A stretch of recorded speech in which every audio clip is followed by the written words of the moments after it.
আমরা এখন যে ক্যালেন্ডার ব্যবহার করি সেটা কি সত্যিই সঠিক? আজকের দিনটা, এই মুহূর্তটা, আপনি কি জানেন এটা আদৌ সঠিক দিন তো? গ্রেগরিয়ান ক্যালেন্ডার, যেটা সারা বিশ্বে ব্যবহৃত হচ্ছে, এর পেছনে লুকিয়ে আছে এমন এক রহস্য যা জানলে আপনিও স্তব্ধ হয়ে যাবেন।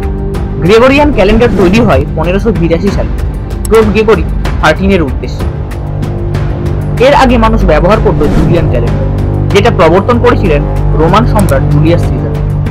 কিন্তু জুলিয়ান ক্যালেন্ডারে বছরে 11 মিনিট 14 সেকেন্ড অতিরিক্ত যোগ হতো, ফলে 128 বছরে ক্যালেন্ডার পিছিয়ে যেত গোটা একদিন।